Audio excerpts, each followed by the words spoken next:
So there's one secret I have discovered on getting people to try bugs, and that's to cover them in chocolate.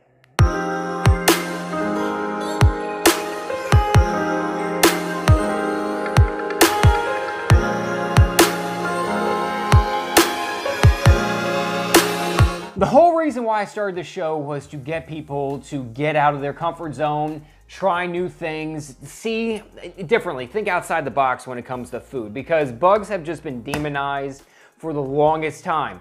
And I've done some crazy things, I've done some normal things, and it's all turned out pretty good, but I still keep hearing one thing from a lot of different people, and that is, why don't you cover them in chocolate? It's simple. So you know what? I'm gonna give you what you want. We're doing some chocolate covered crickets. For the purposes of this, we're gonna be doing a small batch. So I'll be starting with one tray. So I lay down some parchment paper. I just don't feel like having a full with them falling through the tray whenever I'm trying to put them on there. Depending on your batch, you just wanna lay out a single layer of crickets, spread them out. Next, you're gonna wanna put them in your dehydrator. Set the time for 4 hours. Temperature, 167.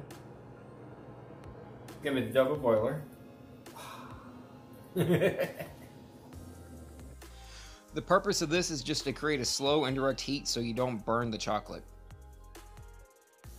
Once it's warm, you're gonna waterfall in 16 ounces of poop emojis. Add 6 tablespoons of heavy cream and a few teaspoons of Ancho chili powder. Slowly mix it and be careful, it is gonna be hot. Kinda forgot there for a second, the whole heat transfer.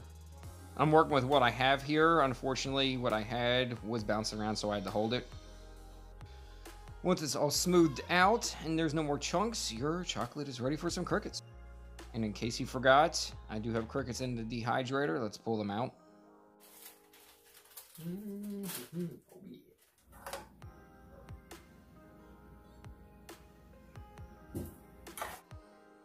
You want to add the crickets and fully cover them in chocolate. I decided to go with a skimmer ladle in order to get them out. I figured this is probably the most efficient way of doing this. Strain off as much chocolate as you can.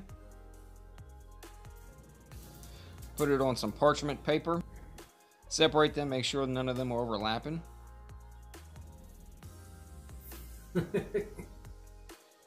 Once you're done with your magic hands, put them in the fridge for about 30 minutes.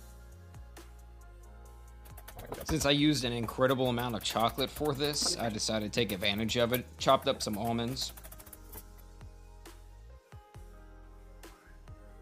Grabbed the remainder of my chocolate, laid it out on some parchment paper.